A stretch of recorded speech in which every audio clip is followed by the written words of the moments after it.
सत्संग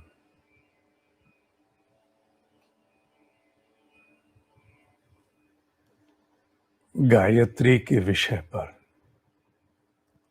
चर्चा आगे बढ़ रही है। किस प्रकार अंतर्मुखी होने में मात्र जल के द्वारा की जाने वाली क्रियाएं जप से पूर्व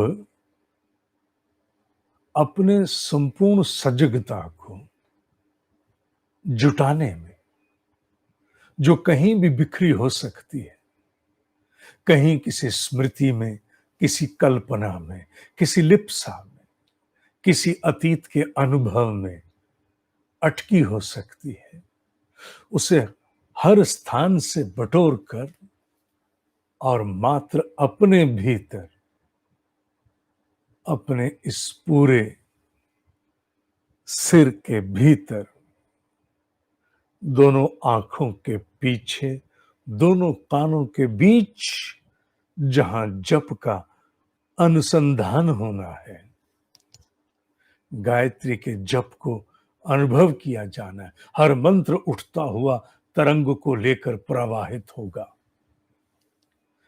तो अपने आप के बिखरे स्वरूप को जुटाने के लिए जल के द्वारा की जाने वाली ये क्रियाएं कैसे बटोरने में सहायक होती हैं, उसका उल्लेख चल रहा है।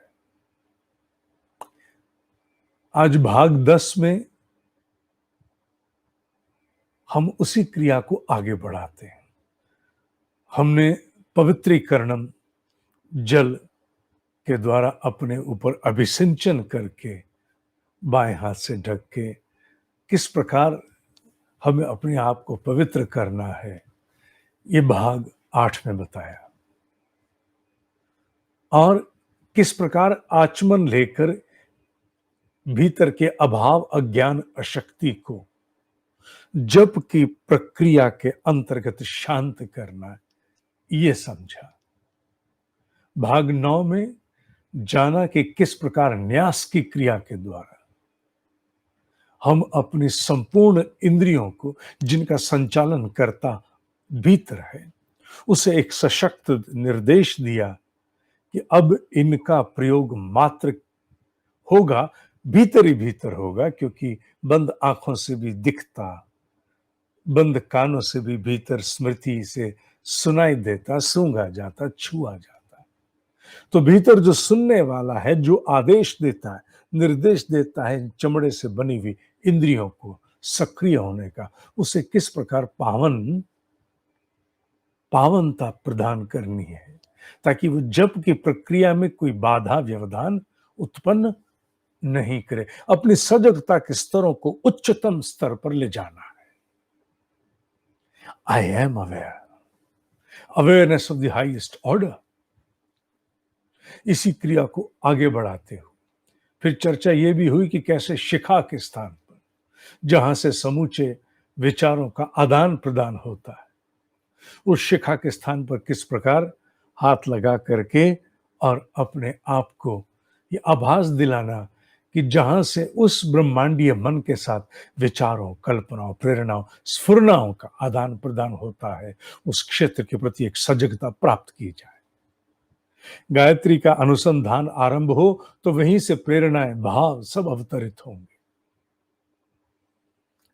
आगे चलते हुए उसी को थोड़ा सा और आगे ले जाना है, बहुत अधिक अब नहीं, थोड़ा सा कितना, अब हमें साथ साथ ये भाव करना है कि हम जिस पृथ्वी पर बैठे हैं, जिस धरा पर बैठे हैं, जहां से सब कुछ प्राप्त होता है, उस पृथ्वी को मां मानते हुए उसके प्रति अपना उद्गार व्यक्त करना, अपने हृदय के भीतर का उद्गार। मां आपसे ही सब प्राप्त करते हैं। उद्गार व्यक्त करने से मनुष्य के भीतर की जितनी भी संकीर्णता है, प्रोमिस्क्यूटी, जिसे नैरो माइंडेडनेस भी कहा जाता है, वो मुक्त हो जानी शुरू हो जाती है। इसलिए थोड़ा सा जल पृथ्वी पर छोड़ा, भाव किया मां तुझे प्रणाम, और तिलक कर लिया। जहां भी बैठे वहीं छोड़ा, वहीं बैठे बैठे तिलक कर लिया। ये उद्गार व्यक्त करके हृदय को खोल दिया। न केवल सजगता के उच्चतम स्तर हमने प्राप्त किए क्रियाओं से, बल्कि हमने हृदय को भी आने वाले उस प्रकाश, उस ऊर्जा, उस प्रखरता के से पूर्व अपने आप को खोल भी लिया। मां के प्रति उद्गार, सबके प्रति उद्गार, एको साधे सब सधे। इसके उपरांत बस दो पक्ष और बचे, जिनके में से एक आप जानते हो, दूसरा आप रोज सुनते हो। गुरु तत्व के प्रति अपने भीतर से एक छोटी सी प्रार्थना करते हुए, गुरुर् ब्रह्मा गुरुर्विष्णु गुरुदेव महेश्वराय, गुरुदेव साक्षात परब्रह्म, तस्मै श्री गुरुवे नमः। अखंड मंडलाकारं व्याप्तं येन चराचरं, तत्पदं दर्शितं येन, तस्मै श्री गुरुवे नमः। ओम श्री गुरुवे नमः। आवाहयामि, स्थापयामि, ध्यायामि, पूजयामि, ततो नमस्कारं करोमि। ये भाव करते हुए गुरु तत्व का आवाहन करना। इस श्लोक का विस्तार में पहले भी दे चुका हूं, अभी नहीं। और फिर किसका आवाहन? गायत्री का मां रूप में। मॉनिटरिंग कार्यक्रम से जुड़े सभी साधकों को इस नोट्स मेल के द्वारा भेज दिए जाएंगे, चिंता ना करें। और कौन सा मंत्र है मां गायत्री के आवाहन का? ओम स्तुता मया वरदा वेद माता प्रचोदयन्तां पावमानि द्विजानाम् आयुः प्राणं प्रजां पशुं कीर्तिं द्रविणं ब्रह्मवर्चसं मह्यं दत्त्वा व्रजत ब्रह्म लोकम्। ओम स्तुता मया वरदा वेद माता प्रचोदयन्तां पावमानि द्विजानाम् आयुः प्राणं प्रजां पशुं कीर्तिं द्रविणं ब्रह्मवर्चसं मह्यं दत्त्वा व्रजत ब्रह्मलोकम्। ओम श्री गायत्री देवै नमः। आवाहयामि, स्थापयामि, ध्यायामि, पूजयामि, ततो नमस्कारं करोमि। बस ये सब 2 मिनट में हो जाता है पूरा। सुनने में भले ही आपको 4 एपिसोड लग गए होंगे, पर करने में 120 सेकंड से भी कम समय में हो जाता है। और आपको मंत्र याद नहीं तो कुछ करने की आवश्यकता नहीं। भाव भाव भाव भाव है ना, ईश्वर बाध्य हो जाएगा। अगर भाव है तो ईश्वर विवश हो जाएगा। भाव की पकड़ बड़ी मजबूत होती है बाबू। भाव से पकड़कर ईश्वर को नीचे खींच लिया जाता।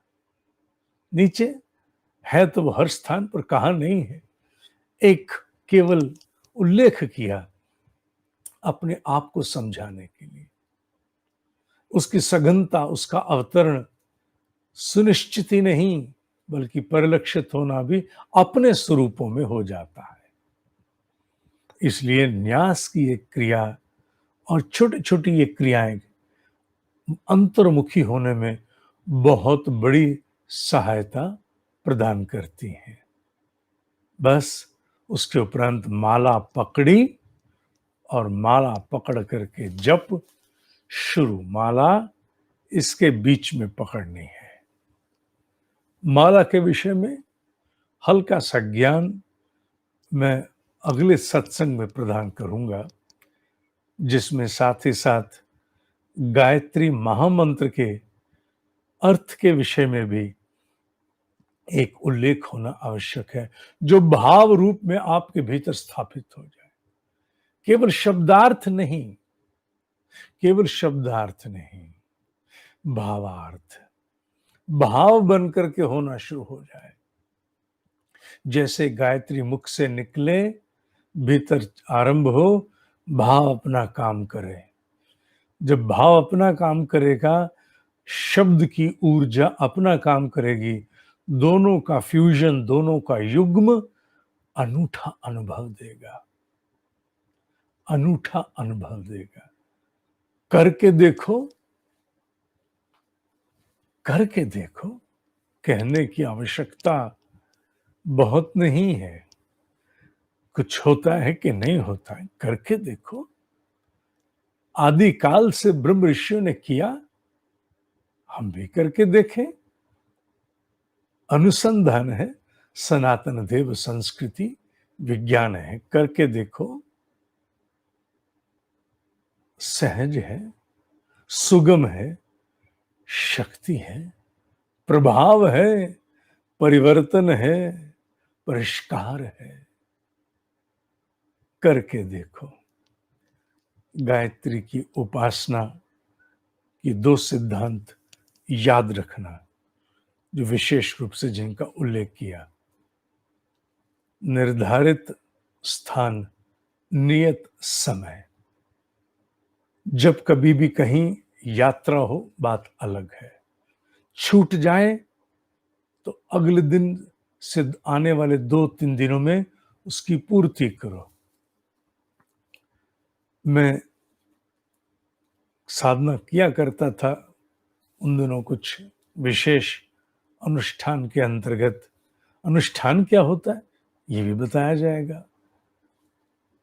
अनुष्ठान के अंतर्गत मेरे पिताजी चले गए और पातक के अंतर्गत उतने दिन साधना नहीं संभव जब तक यज्ञ इत्यादि ना हो जाए शुद्धि से पूर्व। उतने दिन की साधना बहुत इकट्ठी हो गई। बहुत कितनी बताना आवश्यक नहीं, बराबर इतना मान लें कि बहुत इकट्ठी हो गई। तो फिर उस सारी संचित साधना के लिए मुझे समय निकालकर, एक साधक मेरे साथ थे और गंगा जी के किनारे 7 दिन के लिए जाना हुआ।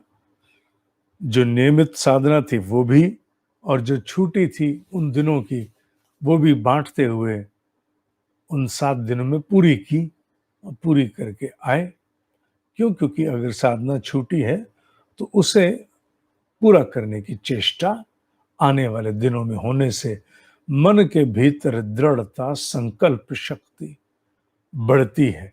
जितने अंशों में दृढ़ता और संकल्प शक्ति बढ़ती है, उतने अंशों में स्वयं पर नियंत्रण होना आरंभ हो जाता है। कौन नहीं फिसलता?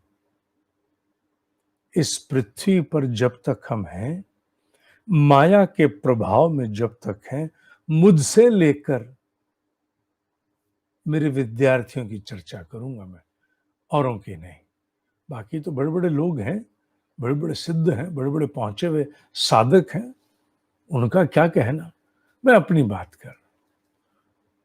फिसलना हो जाता है, इसलिए दृढ़ता और संकल्प शक्ति नियमितता के द्वारा उसके प्रति अनुशासन के द्वारा इतनी प्रबल हो जाती है, आप अपने ऊपर अंकुश लगाने का बल प्राप्त करते हो।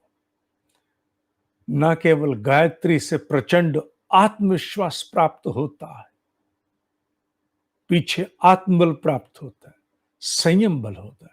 फिसलता है मनुष्य फिसलेगा, क्योंकि माया मनुष्य से बड़ी है, पर फिसलते ही ठटक के बटोर लेगा। बहुत बार पैर फिसलता है, फिसलते ठिठक के रोक लेते हैं, आह बच गए। क्यों? बस एकदम से संभल गए। उसी प्रकार जैसे ही साधक ठिठकेगा, उसी क्षण संभाल लेगा। और सामान्यतः क्या होता है, फिसले पर फिसलते ही चले गए, फिर साधना छूटती है। इसलिए कहते हैं उठना गिरना, गिरना उठना चलता रहता है। क्यों? क्योंकि साधक के मार्ग में बहुत सारी माया के प्रलोभन बाधाएं आती हैं, नियमित साधना छूटती है किसी कारणवश, एक बार दो बार, उसके बाद छूट जाती, फिर 6 महीने बाद ओहो हम साधना करते थे, बड़ा अच्छा लगता था, बस छूट गई, फिर से करनी, फिर से करनी। और ये पीड़ा फिर कुछ दिन जीवित होती है, फिर अग्नि बनती है, फिर शुरू होती है। इसलिए नियमितता पर अगर कड़ाई रखोगे तो साधना फिर तुम्हें अनेक स्थानों पर संभालने के लिए अपने हिस्से का बल प्रदान करेगी।